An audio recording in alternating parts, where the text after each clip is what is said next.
In this video, I'm going to go through the solutions to my 2024 practice paper. This one's for Edexcel Paper 1 Higher. Before going through this video though, I'd recommend you try the paper yourself. You can get a free copy of this at my website firstclassmaths.com. I'll also put a link in this video's description. To write this paper, I've done some detailed analysis on how often each topic has come up in past papers. For this one, I've specifically looked at the topics that appear most frequently in Paper 1. So those topics with the highest percentages make up the majority of this paper. This doesn't mean these topics are guaranteed to appear, and the best way to prepare for your exams is to revise all topics. So now we're ready to have a look at the solutions, and we'll begin with question 1. In this question, we need to add together two mixed numbers. To do this, we're going to convert them to improper fractions first. We'll start with the 3.5. To convert this to an improper fraction, we multiply the whole number, which is the 3, by the denominator, which is 2, and then we add the numerator, which is 1. So we need to do 3 multiplied by 2, which is 6, and then add 1, which is 7. So we end up with 7, and the denominator will be the same, so it's still 2. Then we'll do the same for 1 2/3. So we do 1 multiplied by 3, which is 3, and add 2 to this, which is 5. So we end up with 5, and the denominator stays the same at 3, so 5/3. So we're going to add together these two fractions. Notice how these two fractions have different denominators. In order to add them, we need to have the same denominator. So we look for the lowest common multiple of these denominators, 2 and 3, which is 6. So we can rewrite both of these as something over 6. When comparing the first fraction 7/2 to something over 6, we can see the denominator's been multiplied by 3, since 2 multiplied by 3 is 6. So we need to multiply the numerator 7 by 3 as well, which is 21. For the second fraction, the 3 has been multiplied by 2 to get 6, so we multiply by 2 on the top. 5 times 2 is 10. Now we can add these together, so we add the numerators 21 and 10, which gives you 31, and the denominator stays as 6. So we end up with 31/6. In this question though, they've asked for the answer to be given as a mixed number, in its simplest form. To do this, we say how many 6's go into 31? Well, that's 5, with remainder 1. And the denominator stays the same at 6. So this is the same as 5 and 1/6, which is now a mixed number in its simplest form. In this second question, we're going to divide two algebraic terms. To start, we divide the coefficients, so 20 divided by 4, which gives you 5. Then we're going to look at the p's, so we have p to the 8 divided by p to the 2. When we divide like this, we subtract the indices, so we need to do 8 take away 2, which is 6. So this will give us p to the power 6, so we can write that onto our answer. And then we divide the q's, so we've got q to the power 5 divided by q to the power -1. Once again, we're going to subtract here, but you have to be careful. We need to do 5 subtract -1. When you subtract a negative number, you get the same result as if you added the positive version of that number. So this is the same as 5 plus 1, which is 6. So we end up with q to the power 6. So the answer is 5p to the 6, q to the 6. In the second part of the question, we need to write 8 times 2 to the power 10 as a power of 2. Well, 2 to the power of 10 is already a power of 2, so we need to convert the 8 into a power of 2. If we multiply 2 by 2 by 2, we do end up with 8. We multiplied 2 here 3 times, so it's 2 to the power 3. So in this question, we could replace the 8 with a 2 to the power 3. So we have 2 to the power 3 times 2 to the power 10. When you multiply like this, you will add the indices. So we need to add 3 and 10, which is 13. So this, as a power of 2, is 2 to the power 13. For the first part of this question, we're asked to work out an estimate for the number of times a green counter was taken from the bag. If we look up here, we have a ratio about the different colours of counters. Red to blue to green is in the ratio 1 to 2 to 5. If we add 1, 2 and 5, we get a total of 8. So there are 8 parts in that ratio. 5 of those parts represent green counters, so we can work out the probability of selecting a green counter.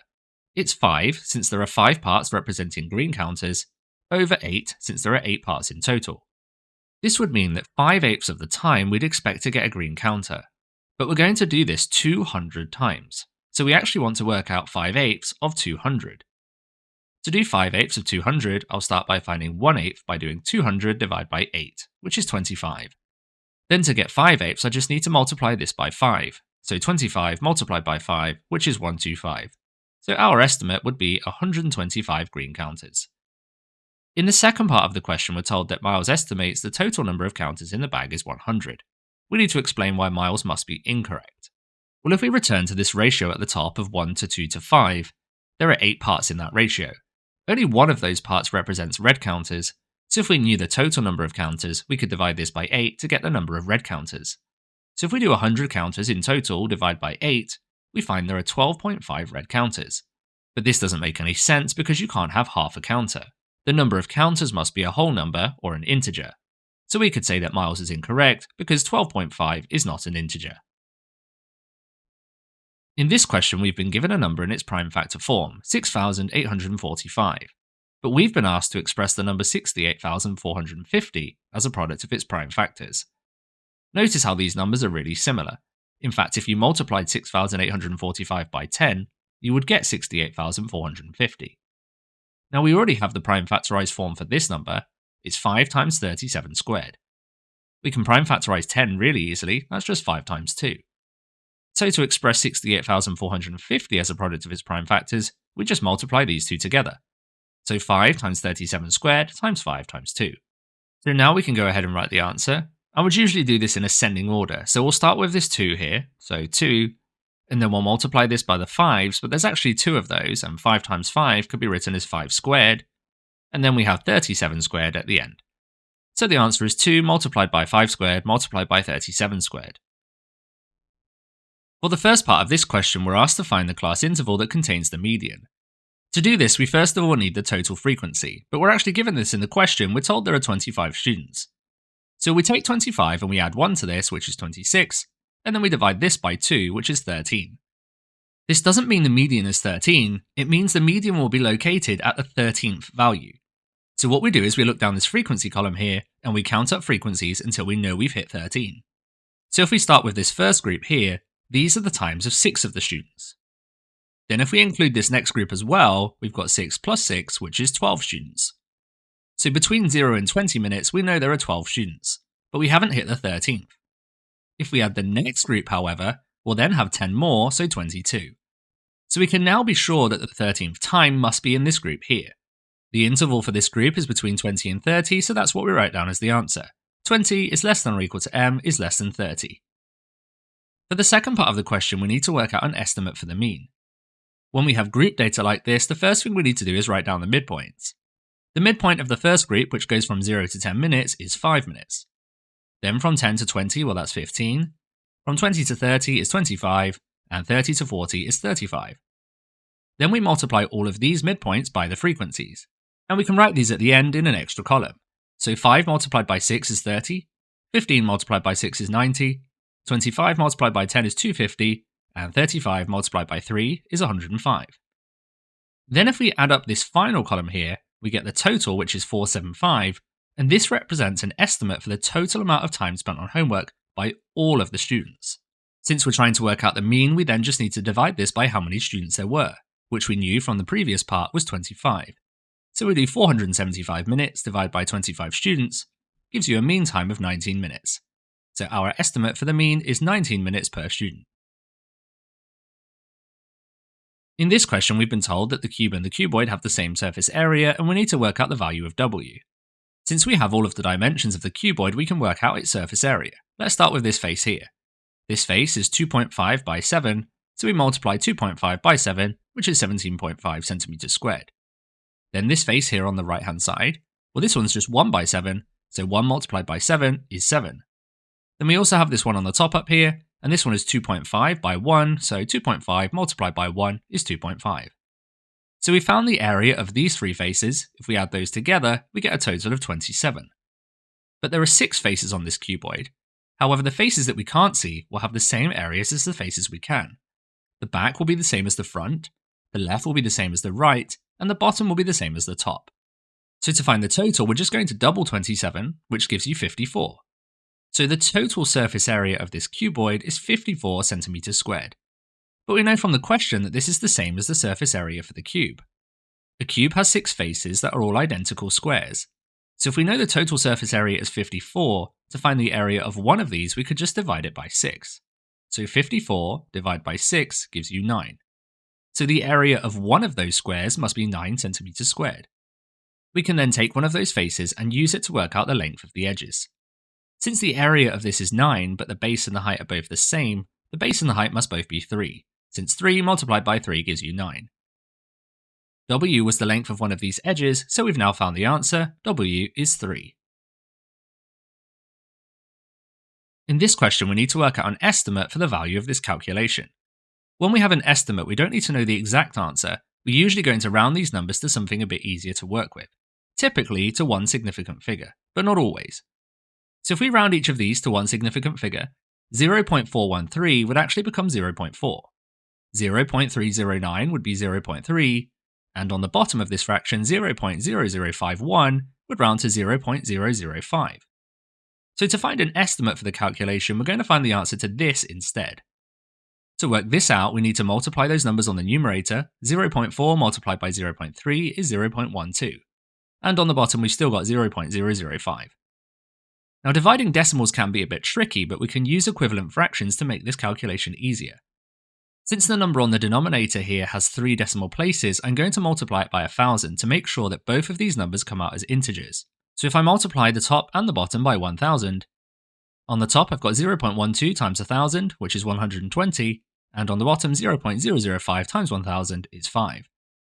So this calculation will have the same answer as 120 divided by 5. To do this, we'll just use a bus stop. So we put 120 on the inside, 5 on the outside. 5s into 1, well that's 0 times, remainder 1. 5s into 12 is 2 times, remainder 2. And 5s into 20 is 4.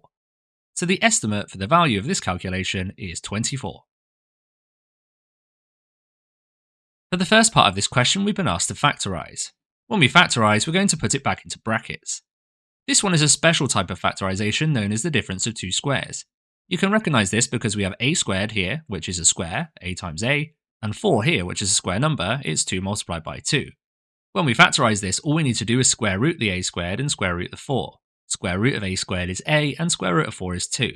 This tells us the brackets will be a plus 2 and a subtract 2. In the second part of this question, we've been asked to make h the subject. This means we need to end up with a formula that starts with h equals.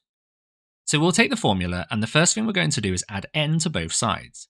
If we add n on the left-hand side, this will cancel the subtract n that's already there, so we're just left with h over x.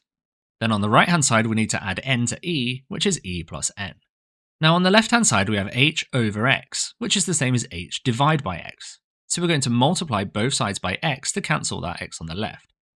So on the left-hand side, the x's cancel, so we're just left with h, and on the right-hand side, we've got e plus n, but we're going to multiply all of that side by x.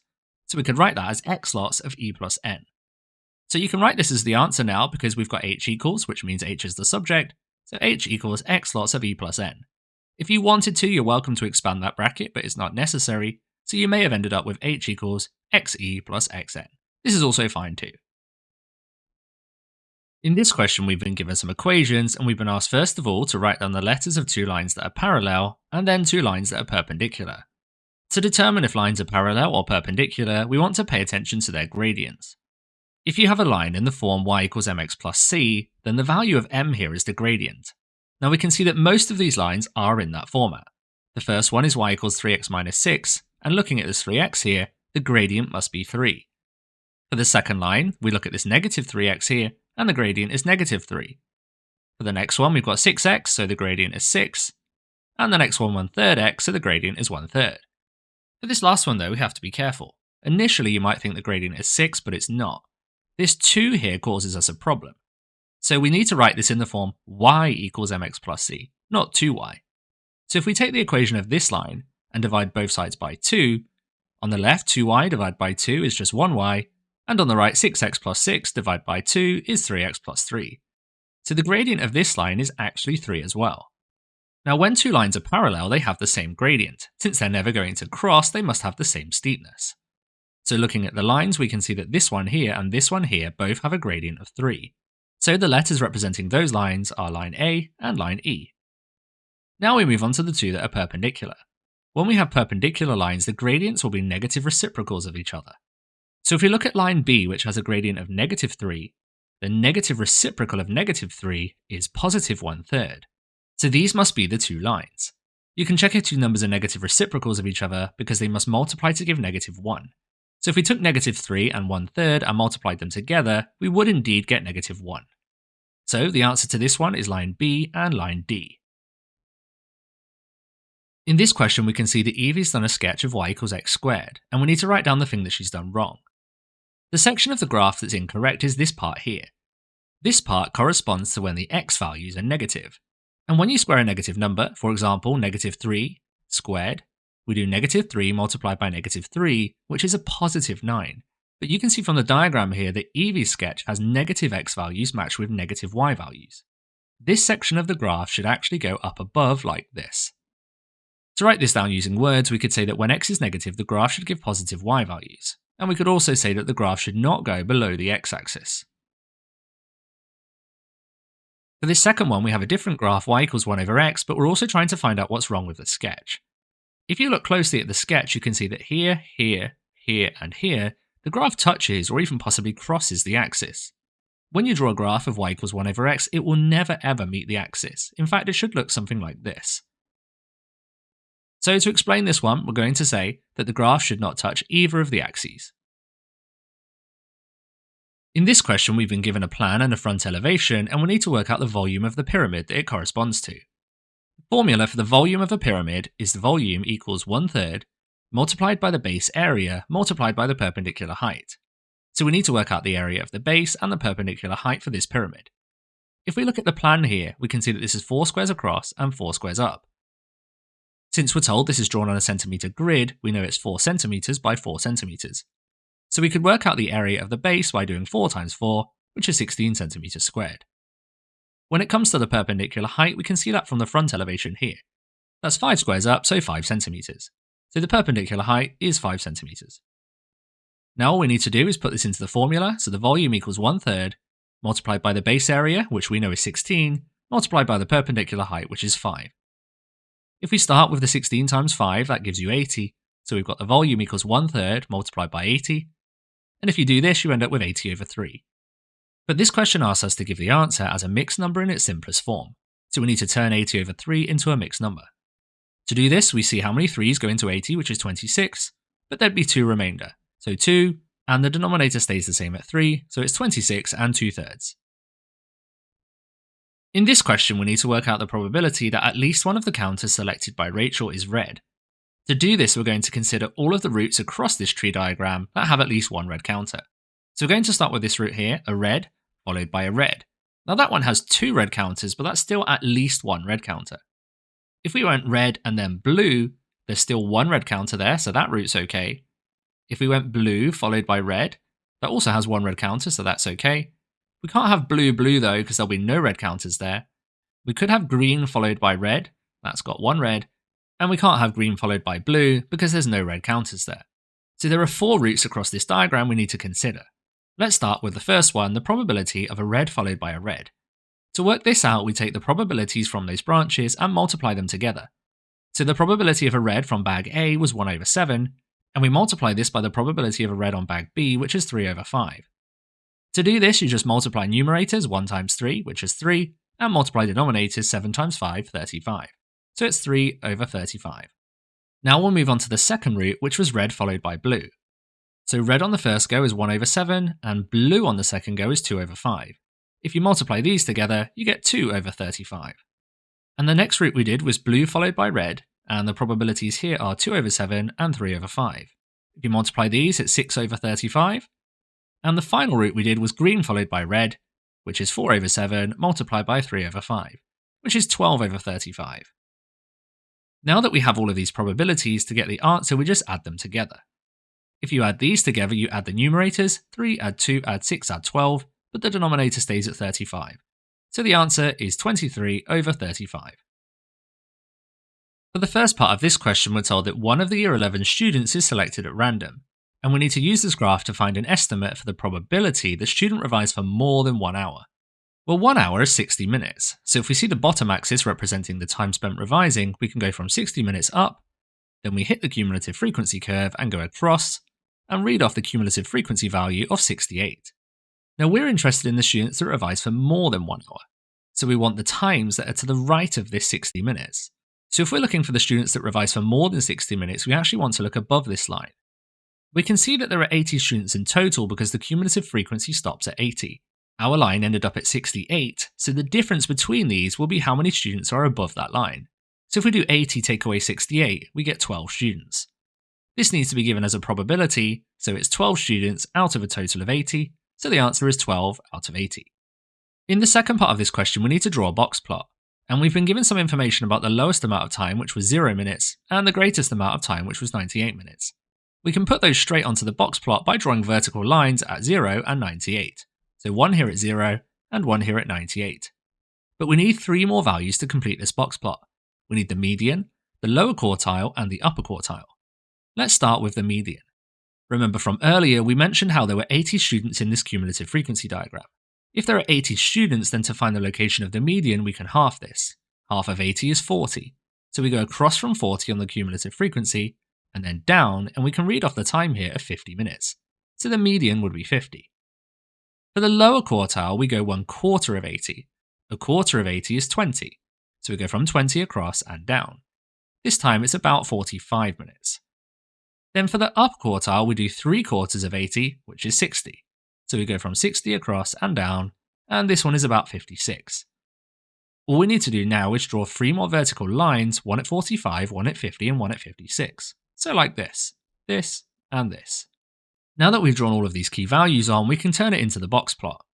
If we connect the top and bottom of the lower quartile through the median to the top and bottom of the upper quartile, we draw the box. This can then be connected up to the lowest and greatest values with a line along the middle like this. And this is your completed box plot. In the final part of this question, we need to compare the distributions of times between Year 7 and Year 11 students. To do this, we're going to compare the median and the interquartile range. We're going to start with the median. So looking at this box plot for Year 7, I can see the median here is at 20. The median for Year 11 that we found earlier was 50. So we can see here that Year 11 students spent 50 minutes on average revising, whereas Year 7 spent only 20. We're going to write down a statement first of all, and then interpret this in context. So the statement is quite simply that Year 11 students have a higher median. If you want, you can mention the numbers of 50 and 20, but this is not usually necessary. But we do need to say which is higher or lower. Then we need to interpret this in the context of the question. In this question, having a higher median means you spend more time revising. So we'd say something like, this means they spent more time revising on average. It's important to use the words on average because not every Year 11 student necessarily revised for longer than every Year 7 student. The average student did though. So now we've compared the median, we're going to compare the interquartile range. To do this, we subtract the lower quartile from the upper quartile. Let's do Year 7's first. So for Year 7, the interquartile range is the difference between these two values. We can see the lower quartile is 15 and the upper quartile is 35. So to find the interquartile range, we do 35 take 15, which is 20. We'll do the same process for Year 11, so the lower quartile is 45 and the upper quartile is 56. So to get the interquartile range, we do 56 take away 45, which is 11. So now we write a statement about this. We could say the Year 11 students have a lower interquartile range. Then we need to interpret this in the context of the question. Now a lower interquartile range represents more consistency. So we could say something like, this means the time spent revising were more consistent. And it's important that we interpret this in the context of the question again. Notice my answer mentions that it was about time spent revising. Both of these answers could be written from the other perspective. So you could have said the Year 7 students have a lower median, which meant they spent less time revising on average. You could have said the Year 7 students have a higher interquartile range, and this meant that the time spent revising were less consistent. In this question, we've been told that x is directly proportional to y squared. This means there's some number k, which is a constant, so that x is equal to ky squared. In this table, we haven't got a row for y squared, so we're going to add one to it. To get the y squared values, we just square the y values. So when y is equal to 3, y squared will be 3 squared, which is 9. When y is equal to 5, y squared will be 5 squared, which is 25. If we look down the columns, you can see that this column is actually complete and we have all of the values. This will help us find the value of k. Remember, we're looking for a value k which links x and y squared. So we know that when x is 50, y squared is 25. This can also be seen by substituting those values in the formula, and some of you may prefer the formula approach for this question. So when x is 50, y is 5, so we have 50 equals k lots of 5 squared. And of course, 5 squared is 25, so we have 25k. If you divide both sides by 25, you find that k is 2. And we can see this in the table because we need to multiply 25 by 2 to get to 50. This now helps us quickly fill in the value of x when y is 3. Since y squared is 9 and we need to multiply this by 2, we do 9 times 2, which is 18. Now for the missing value on the right hand side of this table, we actually need to go the other way. We know the value of x but not y squared, so we need to divide this by 2 instead. 200 divided by 2 is 100. Now we have the value of y squared being 100, the value of y must be the square root of that, which is 10. In this question we need to describe fully the single transformation that maps shape A to shape B. We can tell immediately because this shape has changed size, we must be dealing with an enlargement. If we have an enlargement, we need to write down the scale factor. To do this, we can look at the heights of both of the shapes. The original shape A is 6 squares tall, and the shape it maps to B is 2 squares tall. Since this shape has gone from A to B, it's actually got smaller in size. It's 1/3 of the size. Now you should also notice that this shape is not the same, it's been flipped over, which means we have a negative scale factor. So the scale factor will be negative because it's been flipped over, and 1/3 since it's 1/3 of the size. So negative 1/3. The final thing we need to do is find the centre of enlargement. To do this, we connect together corresponding points on both shapes. So if we draw a straight line between this point and this point, now you may think that this point here would correspond to this point here, but remember the shape has been flipped over. So it actually corresponds to this one. You can now see where these 2 points intersect will be the centre of enlargement. You might want to do an extra line just to be absolutely sure you had it in the right place, but you can see here the centre of enlargement is negative 2, 2. For the first part of this question, we need to find an inverse function for f. So let's start with the function f of x, and we're going to replace the f of x with a letter y. Then we're going to rewrite this but change all of the y's into x and all of the x's into y's. So we have y equals, which is now x equals, 8x, which is now 8y, and then subtract 12. The goal now is to try and make y the subject. We can do this by adding 12 to both sides. If we add 12 on the right hand side, that'll cancel the negative 12, so we just have 8y, and if we add 12 on the left hand side, we have x plus 12. Then if we divide both sides by 8, on the right hand side 8y divided by 8 is just 1y, and on the left hand side if we divide by 8, we've got x plus 12 divided by 8, which is x plus 12 over 8. We can then change this y back into an inverse f of x, and this is the answer to the question, x plus 12 over 8. In the second part of the question, we need to work out the value of gf of 9. Another way of writing this is g of f of 9. So we're going to start by working out the value of f of 9. To do this, we substitute 9 into the formula for f. F is 8 lots of x minus 12, so we're going to do 8 lots of 9 minus 12. 8 multiplied by 9 is 72, so 72 take away 12, which is 60. So now we know the value of f of 9, we can place this value as the input for the g function. So we need to work out g of 60. G of x is equal to tan of x, so g of 60 is equal to tan of 60. Now this is an exact trig value that you need to know. You need to have memorized that tan 60 is equal to square root of 3. So the answer to this question is simply square root 3. For the final part of this question, we need to find x values for which f of x is equal to x squared. We know what f of x is, it's 8x minus 12. So we can replace the f of x in this equation with 8x minus 12. And this equals x squared. This is just a quadratic equation to solve. The first thing we want to do is subtract 8x and also add 12 to both sides. On the left hand side, this will cancel both of the terms, so we just have 0. But on the right hand side, we have x squared, then we subtract 8x from this, and then we add 12 to this. This now looks like the usual form of a quadratic equation. We can factorise the right hand side here, so we have 0 equals, and we're looking for two numbers that multiply to make 12, but add to make negative 8. And this would be negative 6 and negative 2. So we have x subtract 6, x subtract 2. This will give us two solutions, so either the first bracket equals 0, or the second bracket could equal 0. If the first bracket is equal to 0, we can add 6 to both sides to get x equals 6, and for the second bracket, add 2 to both sides to get x equals 2. So there are two solutions to this one. We have x equals 6 and x equals 2. In this question, we have a bracket which we're going to raise to the power 3. This means we have the same bracket multiplied by itself a total of 3 times. So we have 5 minus root 3 multiplied by 5 minus root 3 multiplied by 5 minus root 3 once more. To do this, we're going to focus on these two brackets first. We'll get the answer to this and write it inside this large bracket, and then we'll multiply it by the final bracket, 5 minus root 3. So let's just expand these two brackets here. We do this by doing 5 times 5, which is 25. 5 times negative root 3, negative 5 root 3. Negative root 3 times 5, negative 5 root 3 again. And then we have negative root 3 multiplied by itself. Now when you multiply a negative and a negative, you get a positive. And when you multiply root 3 by root 3, you get root 9, which is 3. So it's positive 3. We can simplify this first bracket here a little bit. We've got 25 add 3, which will give you 28. And we've also got negative 5 root 3 subtract another 5 root 3, which will give you negative 10 root 3. Now we need to expand this double bracket. So we'll do 28 multiplied by 5, which gives you 140. Then 28 times negative root 3, which is negative 28 root 3. Negative 10 root 3 times 5, which is negative 50 root 3. And finally, negative 10 root 3 multiplied by negative root 3. For this one here, we have a negative multiplied by a negative again, so it will be positive. If you multiply the root 3's together, you get 3, but we also need to multiply this by the 10. So we end up with a positive 30. All we need to do now is simplify. We've got 140 plus 30, which is 170. And then we have negative 28 root 3 subtract 50 root 3, which is negative 78 root 3. If we compare this answer to the form given in the question, a plus b root 3, we can see the values of a and b.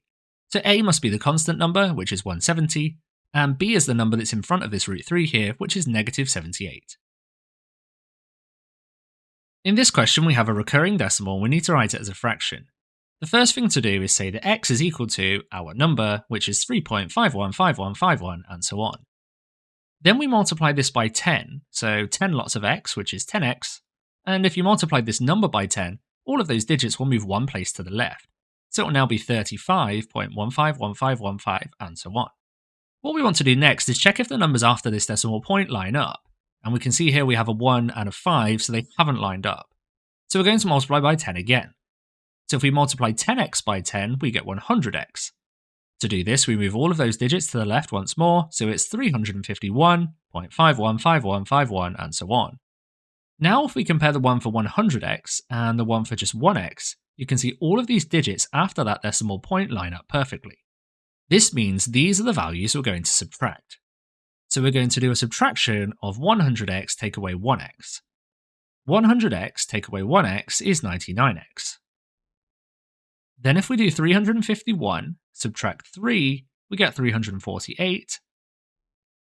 But everything else after this decimal point will cancel, since we have 5 take 5, which is 0, 1 take 1, which is 0, 5 take 5, which is 0, and so on. Of course, if we've got 348.00000 forever, we don't need to write all of those zeros. So we can just write it as 348. Now we just have an equation to solve to find the value of x. If we divide the left-hand side by 99, we get 1x. If we divide the right-hand side by 99, we get 348 over 99. So we've almost finished the question. This is the value of x, but we've been asked to give it in its simplest form. So we need to divide both of these by any common factors. 348 and 99 will divide by 3. So you'll end up with 116 over 33. In this question, we need to work out the ratio of p to q to r. You can see that q is in both of these ratios. We have a q here and a 3q here. That's going to be key for this question. But it would be much easier if the second one was q rather than 3q. So we're going to take that second ratio and try and write it in the form q to r.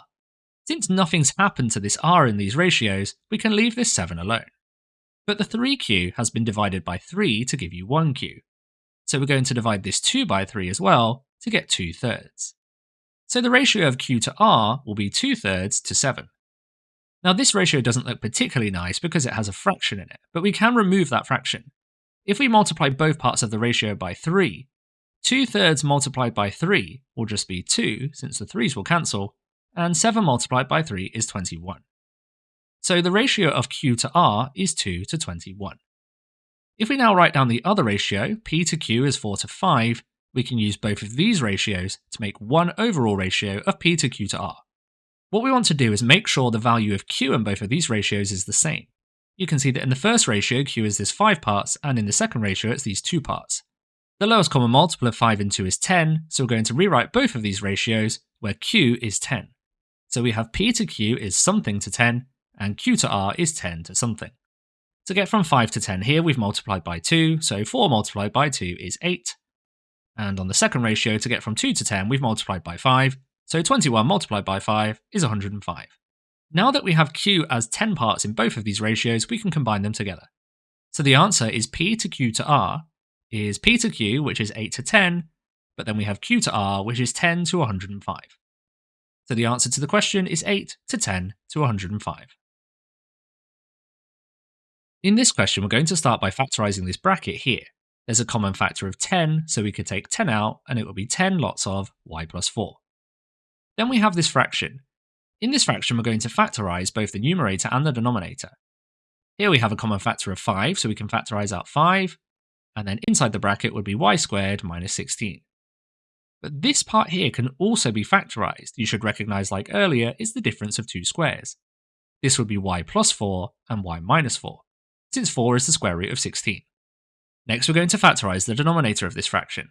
Now, this type of factorisation is usually quite tricky, but in this question, we're expecting lots of simplifying to happen. So if we look at the brackets we already have here, we've got two y plus 4s, we also have a y minus 4, there might well be another y minus 4 in this one. So this one does actually factorise to 3y plus 5 and y minus 4. To divide by a fraction, instead we multiply by its reciprocal. So if we change the divide into a multiply, but then take the reciprocal of this fraction. Now if we multiply these together, we'd multiply the 10 and the y plus 4 by the numerator, so we'd end up with a giant fraction, which on the top has 10 lots of y plus 4, multiplied by 3y plus 5 and y minus 4, and on the bottom we'd have 5 lots of y plus 4, y minus 4.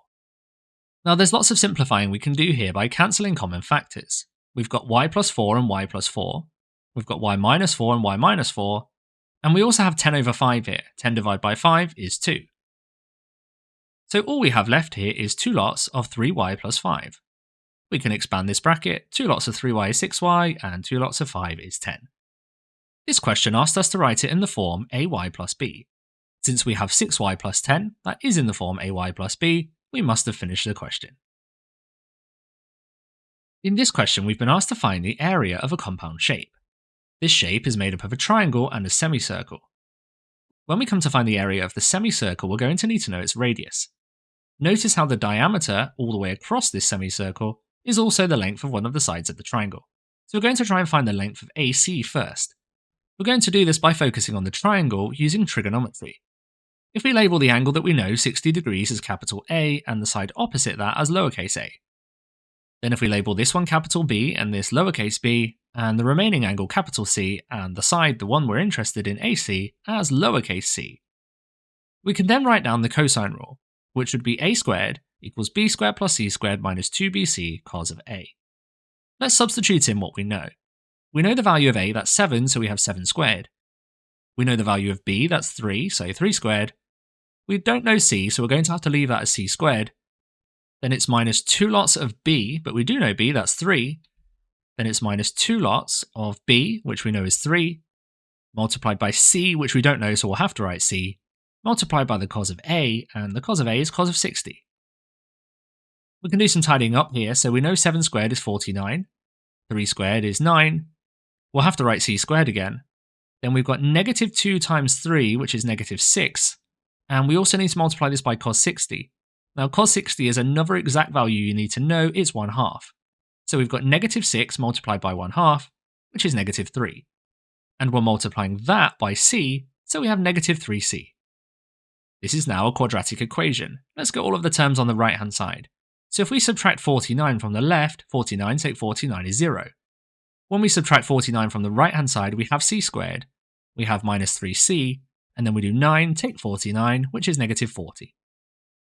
This one will actually factorise, so we have 0 equals, then we need two numbers that multiply to make negative 40 and add to make negative 3.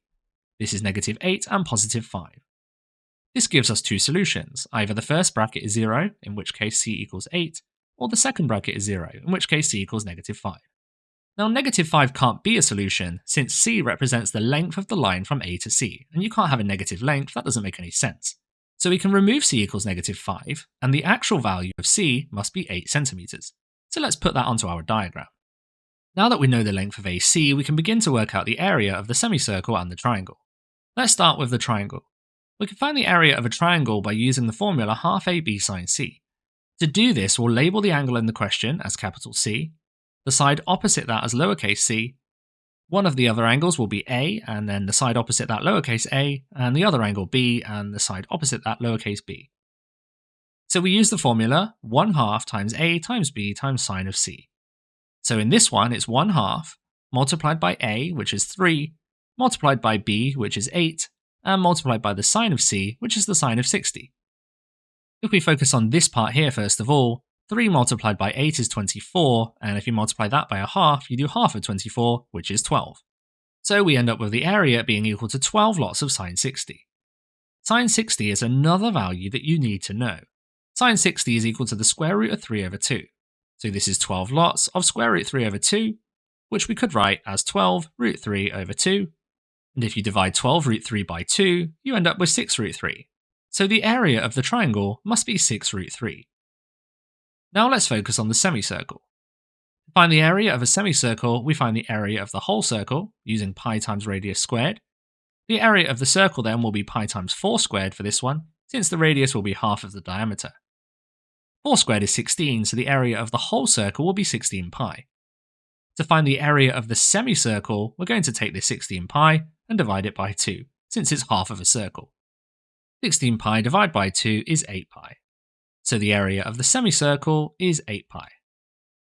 If we add our two areas together, we'll get the total area of the shape. We've been asked to give it in the form a root 3 plus b pi. If we add together our area of 6 root 3 and 8 pi, this is indeed in the form a root 3 plus b pi.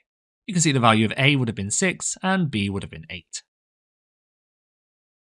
In this question, we're looking for the coordinates of the turning point of curve C, and we've been given an equation for curve C up here. So let's write down the equation of curve C, and we're going to try and complete the square on it. Because the coefficient of x squared is not 1, in this case it's 2, we're going to factorise that number 2 out of the first 2 of the terms. So we would write y equals 2 lots of, now if you factorise 2 out of 2x squared, you just need x squared, and if you factorise 2 out of negative kx, you'd need negative k over 2x. Since when you multiply these, it does give you negative kx, as the 2's will cancel. Now we don't factorise the 2 out of the final constant term, so we're just going to leave that there as plus k. Then what we're going to do is focus on this part here inside this bracket and complete the square. So we're going to have 2 lots of, whatever we get when we complete the square, that will go in the bracket, and then plus k. So let's take this part here and complete the square on it. To do this, we'd write it as a bracket all squared. You half the coefficient of x, which is currently negative k over 2, and half of that will be negative k over 4. We then square this part here and subtract it from this. So the square of negative k over 4 will be positive k squared over 16, since k times k is k squared, and 4 times 4 is 16. But we need to subtract this, remember, so it's subtract k squared over 16. So this is what we get when we complete the square on what was inside the bracket, so let's replace that inside the bracket here. Now we can expand the larger of the two brackets, so we have y equals, then we do 2 times this entire bracket here squared, so just 2 lots of that entire bracket squared, but then we do 2 lots of negative k squared over 16, which is negative 2 lots of k squared over 16. And don't forget this plus k right here at the end. Now we're almost there. For these final 2 terms here, we could just switch the order, so it's plus k minus 2k squared over 16, and we can also simplify that fraction. If you divide by 2 on top and bottom, you end up with negative 1k squared over 8. The x-coordinate of the turning point will always be the opposite sign of this part here. So instead of negative k over 4, positive k over 4, and that is what they gave us in the question. The y-coordinate of the turning point will always be the end part here, which is k minus k squared over 8, which once again matches what they gave us in the question. In the final part of this question, we're told that the turning point of C is also going to lie on the line y equals x, and we need to find the value of k given that k is positive. Any of the points on the line y equals x have the same x and y coordinates. For example, if the x-coordinate were 10, the y-coordinate would be 10. If the x-coordinate were negative 4, the y-coordinate would also be negative 4. Since we know the coordinate of the turning point is this, we know those two values must be the same, since the x and the y coordinates need to give the same value. So we can write down that k over 4 is equal to k minus k squared over 8. We now need to solve this equation. I'm going to start by multiplying both sides by 8 to clear those fractions. If I multiply the left by 8, I get 8k over 4, which is the same as 2k. On the right hand side, I need to multiply both of these terms by 8. 8 lots of k is 8k, and negative k squared over 8 multiplied by 8 is just negative k squared, as the 8's will cancel. Once again, we have a quadratic equation to solve. I'm going to get all of the terms on the left-hand side this time, since we have a negative k squared on the right. So if we add k squared and subtract 8k from both sides, on the left we've got k squared, and then we would do 2k subtract 8k, which is negative 6k, and on the right the terms will cancel to give 0. The left-hand side could be factorised. Now it is a quadratic, but it looks slightly different to usual since we don't have a constant term. We can just factorise out a k, so it will be k lots of k minus 6. This will give us two solutions. Either this k here equals 0, so k equals 0, but remember we were told in the question that k is bigger than 0, so that can't be a solution, or this bracket equals 0, in which case k equals 6. So the answer to this question is k equals 6. Thank you for watching this video, I hope you found it useful. Here are some suggested grade boundaries based on the most recent Edexcel exams, but we'll never really know what the grade boundaries are for your papers until after they've been sat. Subscribe to this channel so you don't miss out on future videos, and if you did find this useful, please consider liking the video, leaving a comment, or sharing this video with your friends to help my channel grow.